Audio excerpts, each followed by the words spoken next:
রুদ্রবার্তা রান্নাঘরে আপনাদের স্বাগত জানাই। আসুন আমার সাথে রান্না শিখুন সহজভাবে। চলুন দেখুন আজকের রান্না। নমস্কার, রুদ্রবার্তা রান্নাঘরে আপনাদের স্বাগত জানাই। আমি মনীষা। রুদ্রবার্তা মানে সোজা কথা সোজাভাবে, এখানে রান্নাও দেখানো হয়, সবকিছু সোজাভাবে। আজকের রেসিপি চিকেন ভর্তা। এই চিকেন ভর্তা বানাতে কি কি উপকরণ লাগছে চলুন দেখা যাক। চিকেন ভর্তা বানাতে এখানে আমি বোনলেস চিকেন নিয়েছি 400 গ্রাম, সিদ্ধ ডিম নিয়েছি দুটো, একটা টমেটোকে গ্রেট করে নিয়েছি, দুটো মিডিয়াম সাইজের পেঁয়াজকে গ্রেট করে নিয়েছি, এখানে 1.5 চামচ মতো আদা রসুন পেস্ট আছে। এখানে রসুনের ভাগটা বেশি আছে, আদাটা কম আছে। 1 চামচ লঙ্কাকে পেস্ট করে মানে পেস্ট আছে লঙ্কা 1 চামচ। এখানে দই আছে 2 চামচ, কাশ্মীরি লঙ্কার গুঁড়ো আছে 1 চামচ, হাফ চামচ আছে রেগুলারের লঙ্কার গুঁড়ো, হাফ চামচ হলুদ গুঁড়ো। এখানে একটা ভাজা মশলা আছে 1 চামচ জিরে আর 1 চামচ ধনেকে শুকনো খোলায় নেড়ে আমি গুঁড়ো করে নিয়েছি। লাগছে এখানে স্বাদ মতো নুন, গরম মশলা লাগছে, এখানে জয়িত্রী নিয়েছি অল্প একটু, দারচিনি আর 2টো ছোটো এলাচ, তেজপাতা, কাজু বাদাম এখানে 15টার মতো কাজু বাদাম আমি পেস্ট করে নিয়েছি। ফেস ক্রিম লাগবে, বাটার লাগবে, গরম মশলা, কসুরি মেথি। বানাবো আমি সর্ষের তেলে।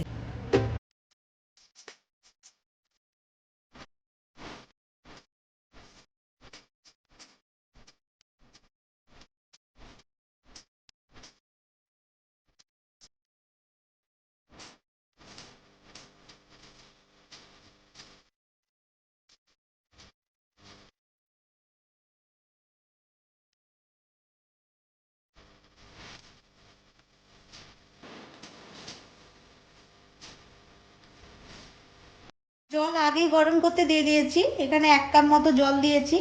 এর মধ্যে আমি চিকেনগুলো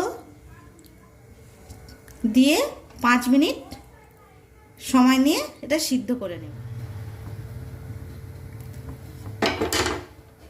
আমি এটা ঢেকে দিলাম। 5 মিনিট হয়ে গেছে, আমি ঢাকাটা খুলে নিলাম, গ্যাসটা অফ করলাম। চিকেনগুলো আমি তুলে নেব। চিকেনের পিসগুলো একটু ঠান্ডা হতে দেব। চিকেন সিদ্ধর জল বা চিকেন স্টকটা আমি ঢেলে রাখলাম, এটা আমি রান্নার কাজে লাগিয়ে দেব।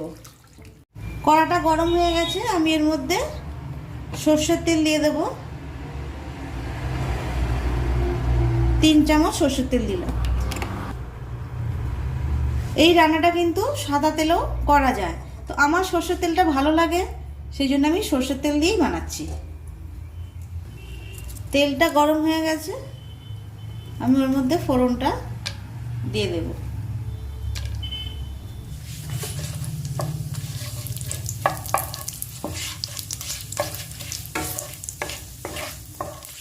আমি এর মধ্যে পেঁয়াজটা দিয়ে দিই। পেঁয়াজটা হালকা নাড়াচাড়া করার পর আমি আদা রসুনের পেস্টটা দিয়ে দিলাম। দিয়ে দেবো কাঁচা লঙ্কার পেস্টটা। এবার এই সমস্ত জিনিসটা খুব ভালোভাবে কষিয়ে নেব। আদা রসুনের কাঁচা গন্ধ বা কাঁচা লঙ্কার কাঁচা গন্ধটা যতক্ষণ না যায়। মশলাটা ভালোভাবে কষিয়ে নেব। এই ফাঁকে আমি চিকেনটা দেখি ঠান্ডা হয়ে গেছে। চিকেনটা মোটামুটি ঠান্ডা হয়ে গেছে, আমি হাত দিয়েই করছি যাতে তাড়াতাড়ি হয়। আমরা কাঁটা চামচের সাহায্য করতে পারেন।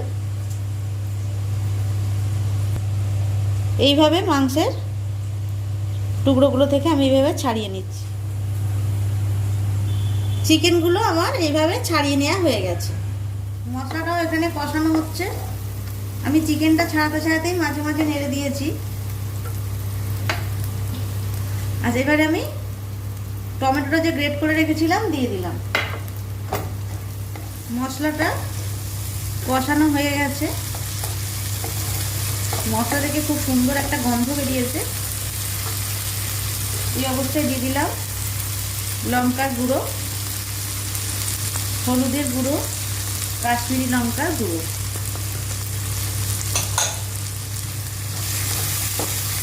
ঝালটা যে যার স্বাদ মতো দেবেন, কারণ আমি এখানে কাঁচা লঙ্কা অ্যাড করেছি।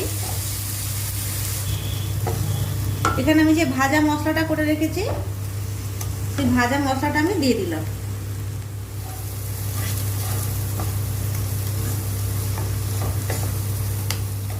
আমি চিকেন স্টক থেকে অল্প একটু দিলাম যাতে না মশলাটা পুড়ে যায়।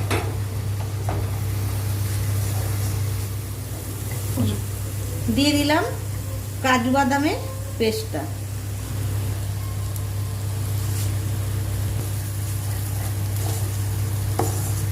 দিয়ে ভালো করে নাড়াচাড়া করে নেব। আমি এটা ধুয়েও একটু জল দেবো, কারণ এর মধ্যে অনেকটা লেগে আছে।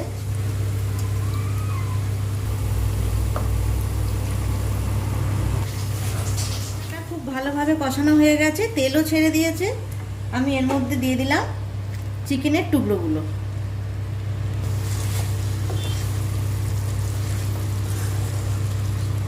চিকেনের সাথে খুব ভালোভাবে মশলাটা কষবো। কিছুক্ষণ কষানোর পর দিয়ে দেব টক দই। টক দইটা একটুখানি ফেটিয়ে নিচ্ছি।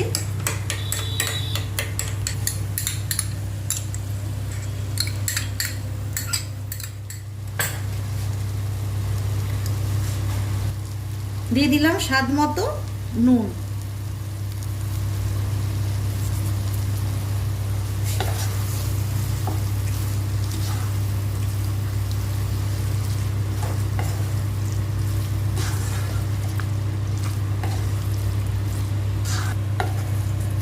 দইটা দিয়েও একটু কষে নিলাম।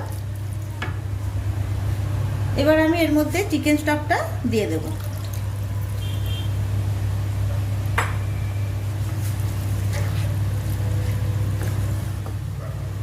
গ্যাসের ফ্লেমটা লোতে রেখে আমি 2 মিনিট ঢেকে দিলাম। 2 মিনিট হয়ে গেছে, ঢাকাটা আমি খুলে নিলাম।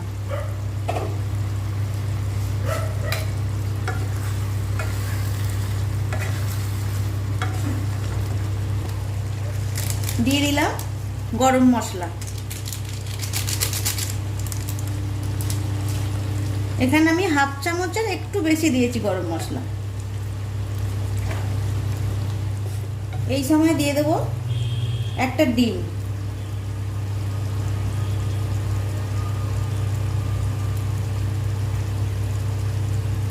এইভাবে টুকরো টুকরো করে কেটে আমি দিয়ে দেব।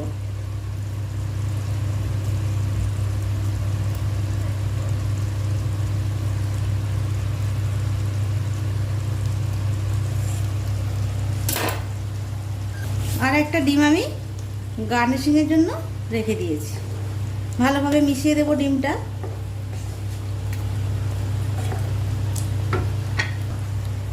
এইবারে দিয়ে দেব কসুরি মেথি।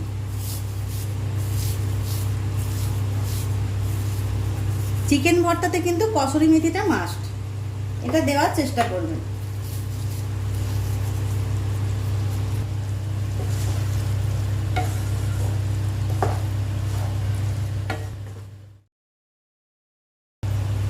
এবার দিয়ে দেবো আমি ফেস ক্রিম। ফেস ক্রিমটা দিয়ে আমি ভালো করে এটা মিশিয়ে নেব।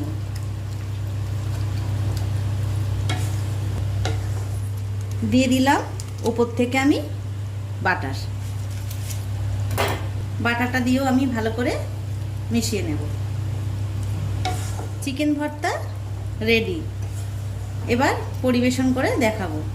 এই চিকেন ভর্তাতে কিন্তু রুটি, পরোটা, লুচি তিনটেই খুব ভালো লাগে খেতে, এবং খেতেও এটা খুবই সুস্বাদু। একবার ট্রাই করে দেখতে পারেন, আশা করি আপনাদের ভালো লাগবে। চিকেন ভর্তা কিন্তু গ্রেভি খুব একটা হয় না, তাই একটু শুকনো শুকনোই করছি। তৈরি হয়ে গেল চিকেন ভর্তা। রেসিপিটি ভালো লাগলে অবশ্যই বানিয়ে খাবেন। কেমন হয়েছে কমেন্টস করে জানাবেন, লাইক করবেন। অবশেষে বলি রুদ্রবার্তা চ্যানেলটা সাবস্ক্রাইব করতে ভুলবেন না। আজকের মতো রান্নাঘর শেষ হলো। প্রতি মঙ্গল, বৃহস্পতি, শনি দেখুন রুদ্রবার্তার রান্নাঘর।